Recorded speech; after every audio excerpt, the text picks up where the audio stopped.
و دمه دا و مدگوت و روش زین زیادتر خرابه به خود تسلیم بکنن اون انسان دور پیچ کردن و چما خواستن شر بکن چما خواستن خرابه درخن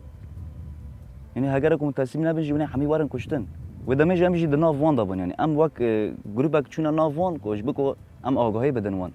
یعنی چه خواست دشمن مران واره ناو مران جی اوناش مجبور خود دشمن دبینن یعنی ام چون کات نا وان به سلاح یعنی سلاح ما مر با ما منات خواستن بتاقینه اوناش زانن یعنی مد گوت خود تسلیم بکن جوان گروپ کی وان باندور بو خود تسلیم کردن د مل کلا که حبسه جامعه هست د مل جامعه دا گروپ کی وان خود تسلیم کرد مجید خواست ام وان به ریا کی امنی وان دارخن در واج بکو سلامت بود د ناو وان دا به سلاح هبون لما اجماع وان زحف بو من کار بو د نهندر حبسه دا تام دانتم سر بکرا دمام درکت سری کو حسه کی بری خود ده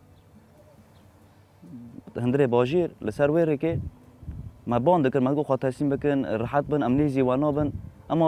حرکتو نکن جبو کو توش چه نبن زلما ما دنگ خانه دکر وانا به پیلنه ما خاطر تسلیم کرد بو جبو کو دربا کی پر مازن ماخن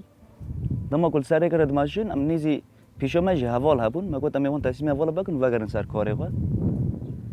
دما کم گیشتن هوالون ده هوال جن ساکنی بون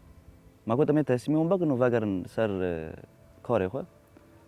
لپیشو به اول جن ساکنی بون و از او ده اول خواهی پای بون اول ما پای بو و ام بون گروپ یعنی جبوی کو یکی بخوازه دربه بکه چهار حوال نه هندکن یعنی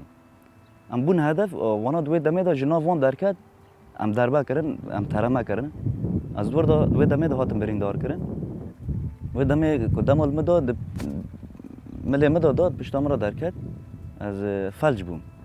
از نیزی ده سالان زیاده تر از فجر لعرده بوم لما نها